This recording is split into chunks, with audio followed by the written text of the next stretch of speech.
الحمدللہ رب العالمین والصلاۃ والسلام علی سید الانبیاء والمرسلین۔ پیارے ناظرین، آج انشاءاللہ بہتے پانی میں غسل کا طریقہ بتاؤں گا۔ کب کب غسل کرنا سنت ہے، کب کب غسل کرنا مستحب ہے، ایک غسل میں مختلف نیتیں انشاءاللہ بتانے کی کوشش کروں گا۔ اگر بہتے پانی مثلا دریا ہے یا نہر ہے، نہایا تو تھوڑی دیر اس میں رکنے سے 3 بار ترتیب سے وضو، یہ سب وضو کی جو سنتیں سب ادا ہو جائیں گی۔ یعنی نہر میں نہا رہے ہیں یا دریا میں نہا رہے ہیں تو 3 بار اس میں رکنے سے آپ کی وضو کی سنتیں ادا ہو جائیں گی۔ اس کی بھی ضرورت نہیں کہ اعضاء کو 3 بار حرکت دے۔ اگر تالاب وغیرہ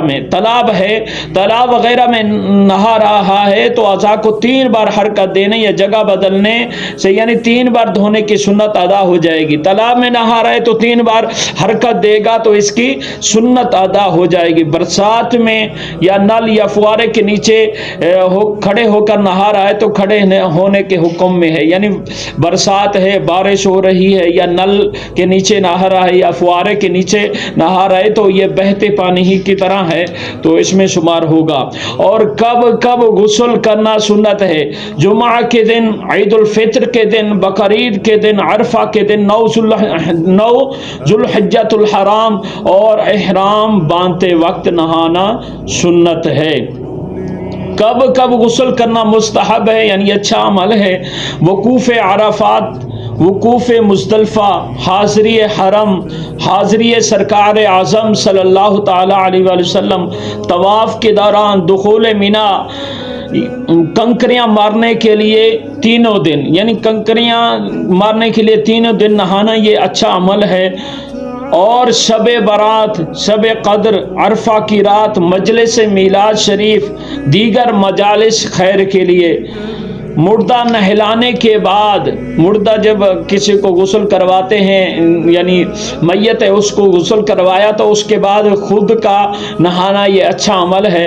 مجنون کو جنون جانے کے بعد اور غشی سے افاقہ کے بعد، یعنی اس کو غشی طاری ہو گئی، بے ہوش ہو گیا تو اس کے بعد نہانا اچھا عمل ہے۔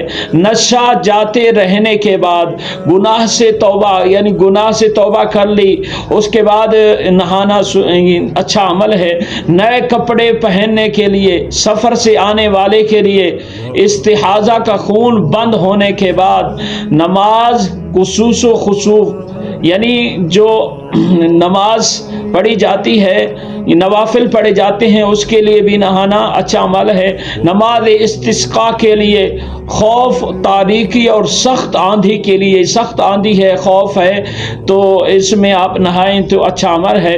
بدن پر نجاست لگی ہے اور یہ معلوم نہیں ہے کہ کس جگہ لگی ہے تو نہانا اچھا عمل ہے۔ اور آئیے سنتے ہیں، ایک غسل میں مختلف نیتیں ہیں جس پر چند غسل ہوں، مثلا احتلام بھی ہوا ہے، عید بھی ہے اور جمعہ کا دن بھی ہے، تینوں کی نیت کر کے ایک غسل کر لیا، سب ادا ہو گئے اور سب کا ثواب ملے گا۔ دعا ہے اللہ تبارک و تعالی حق سچ بیان کرنے کی توفیق عطا فرمائے۔ ویڈیو کو آگے بھی شیئر کیجیے گا، انشاءاللہ بہت ہی فائدہ ہوگا۔